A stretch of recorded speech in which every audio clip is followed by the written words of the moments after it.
Hello friends, मैं विजय कुमार और आप सबको बहुत बहुत स्वागत है हमारे इस यूट्यूब चैनल में। दोस्तों आज लोग बात करने वाले हैं क्लास 10th का सब्जेक्ट हिंदी। दोस्तों जो आपकी एग्ज़ाम 9 अप्रैल को होने वाली है। कितना अप्रैल को? 9 अप्रैल को एग्ज़ाम होगा दोस्तों। उसके लिए अभी तक हम लोग ग्रामर का जितने भी सारा पोर्शन है सभी पोर्शन को अपलोड कर चुके हैं। वहाँ हमारे इस वीडियो के डिस्क्रिप्शन में भी देख सकते हैं, तो फिर वीडियो के प्लेलिस्ट में जाकर देख सकते हैं। वहाँ पर सभी तरह के क्वेश्चंस का आंसर आपको अवेलेबल मिलेगा दोस्तों। तो चलिए हम लोग देखते हैं फटाफट लघु उत्तरीय प्रश्न, जो बहुत ही महत्वपूर्ण दोस्तों, बहुत ही इंपॉर्टेंट क्वेश्चन है, जो आपके एग्जाम के लिए बहुत ही फायदेमंद होगा। तो इस वीडियो को पूरा अंत तक देखिए, और इस वीडियो का जो लैंग्वेज होगा बहुत ही साधारण तरीके से होगा। आप एक बार देखिए और उसके बाद आराम से एग्जाम में लिख लीजिएगा दोस्तों। तो आपको चलिए एक बार देखते हैं, हम लोग फटाफट स्टार्ट करते हैं कि वह लघु उत्तरीय प्रश्न क्या क्या है जो आपके एग्जाम के लिए बहुत ही महत्वपूर्ण होगा दोस्तों। पहला नंबर क्वेश्चन यहाँ पर है कि बोरा लेखिका के व्यक्तित्व पर किन किन व्यक्तियों का किस रूप में प्रभाव पड़ा था। जो लेखिका की बात हो रहा है वह लेखिका कौन है?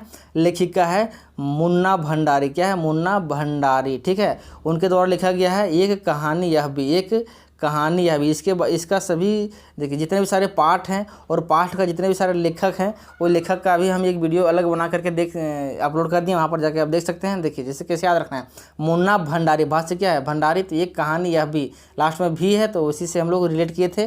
तो ये कहानी यह भी की बात, जो कहानी है उससे हम लोग का क्वेश्चन है। मुन्ना भंडारी, मुन्ना भंडारी के द्वारा लिखा गया था। तो इस क्वेश्चन में बोल रहा है कि लेखिका मुन्ना भंडारी के व्यक्तित्व पर किन किन व्यक्तियों का किस रूप में प्रभाव पड़ा था दोस्तों। किस रूप में, मतलब उसका जो जीवन में क्या क्या प्रभाव पड़ा। देखिए सबसे पहले आंसर देना है अच्छे तरीके से। देखिए पॉइंट वाइज जगह पे आंसर दीजिएगा तो आपका कहीं भी किसी तरह का कोई क्वेश्चन कटने वाला नहीं। देखिए सबसे पहले हम लोग देखते हैं कि लेखिका के व्यक्तित्व पर दो लोगों का पूरा प्रभाव पड़ा था दोस्तों। कौन कौन थे वह? तो देखिए इसी तरह से आपको लिखना है हेडिंग डाल करके। उसके बाद जिसका प्रभाव पड़ा था उसको एकदम हाईलाइट कर दीजिए अलग पेन से। ब्लैक और ब्लू का यूज कीजिए, यहाँ पर ब्लैक पेन से हाईलाइट कीजिए। जो पहला प्रभाव पड़ा था उनके पिताजी का बहुत ही देशभक्ति थे, है कि नहीं? बहुत ही प्रेम जगाते थे, उसके देशभक्ति के बारे में बात करते थे। देखिए किस तरह से प्रभाव पड़ा था। देखिए लेखिका के जीवन में पिताजी का ऐसा प्रभाव पड़ा जिससे उसके मन की हीनता ग्रंथि बन गई थी दोस्तों। इसके मन की हीनता, जैसे किस तरह का हीनता बना था देखिए, जिससे वह कि कभी उभर नहीं पाई थी।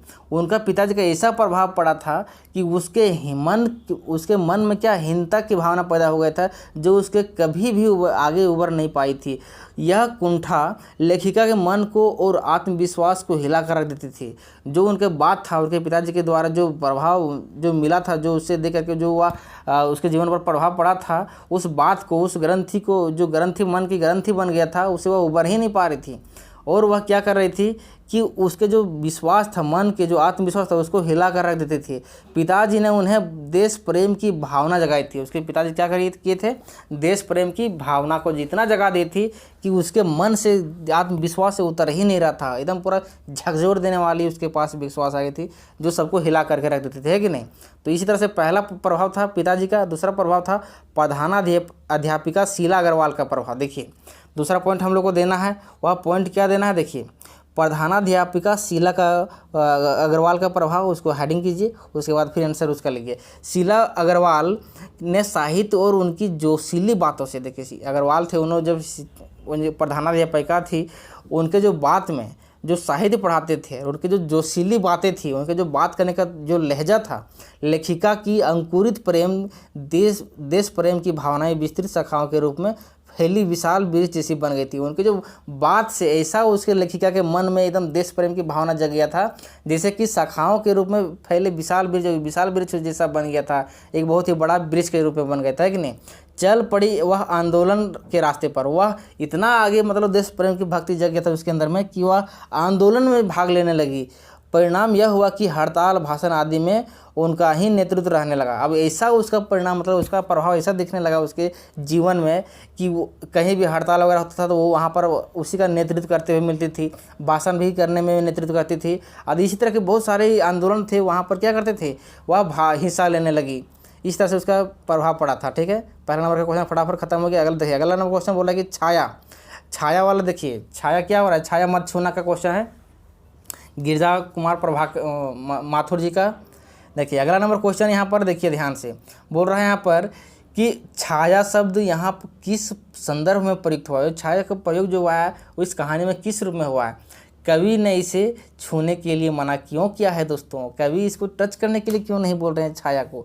देखिए इसका आंसर एकदम मधुर तरीके से, एकदम सुंदर सुंदर तरीके से दीजिएगा। देखिए उत्तर इसको दीजिएगा कि कवि ने छाया शब्द का प्रयोग जीवन के उन सुखद क्षणों के लिए किया है। मतलब जो छाया है वो अपने जीवन के लिए उन जो बहुत ही आरामदायक क्षण की बात कर रहा है, वो जीवन के लिए किया है जो अतीत बन चुके हैं। जीवन में सुखद क्षणों की स्मृतियाँ मनुष्य को दिग्भ्रमित कर देती है। जैसे जीवन में सुखद क्षण, जैसे हम अभी जी रहे हैं, तो उस टाइम जो सुखद हम लोग को मिलता है, जो क्षण होता है, वो जो स्मृतियाँ बात कर रहा है, मनुष्य को दिग्भ्रम करती है। मतलब कुछ ही समय के लिए उसको सुख सुविधा मिलता है, उसके बाद मतलब भ्रम पैदा करने वाला बात इसमें कवि बोल रहा है। अगला पॉइंट बोल रहा है यहाँ पर कि कवि ने प्रेरित किया है कि जितना अतीत सुखद क्षणों को याद करेंगे उतना ही वर्तमान की विषमताएं अधिक प्रभावी होती जाएगी। बोले कि अब जितना आप अपने पास्ट को याद करेंगे, उसके सुखद जीवन को याद करेंगे, उतना ही वर्तमान की जो विषमताएं, जो भी आपके सामने जो भी आएंगे समस्या, अधिक प्रभावी होती जाएगी। मतलब अधिक ज़्यादा और बर्डन होते जाएगी। ठीक है, जीवन बोझिल होता जाएगा। मतलब भविष्य, जैसे कल हमको ठीक नहीं, मतलब आप भूतकाल को जो बीत गया उसका याद कर करके आप वर्तमान खराब कर रहे हैं, कवि ये कहना चाह रहा है। इसलिए कवि ने ऐसी छाया को छूने के लिए मना किया है। उसका छाया कहने का मतलब किसी का वृक्ष के छाया की बात यहाँ नहीं हो रही है, या ये अपना भविष्य जो आपका छाया हमेशा पीछे रहता है, तो वो छाया की जो बात हो रहा है, वो छाया हमेशा क्या करता है कि आप अपने छाया जो चला गया, वो जो भविष्य भूतकाल जो हो गया, अब भूतकाल को फिर आपको सोचना नहीं है, अब वर्तमान को सुधारिए और आगे भविष्य को सुधारते जाइए। उसका मतलब यही था। ठीक है, तो अगला हम लोग क्वेश्चन देखते हैं। क्वेश्चन नंबर अगला 3 बोल रहा है कि देखिए सुशीर क्या कर रहा है, वाद्यों से क्या अभिप्राय है? शहनाई को सुशीर वाद्यों में शाह की उपाधि क्यों दी गई होगी? उसका आंसर देना है दोस्तों। देखिए इसका बहुत ही महत्वपूर्ण क्वेश्चन है। बल्कि वेदिका इतिहास में शहनाई का उल्लेख नहीं मिलता है। जो भी वैदिक काल में बात हो रहा है कि उस इतिहास काल में शहनाई का कोई उल्लेख नहीं मिलता है।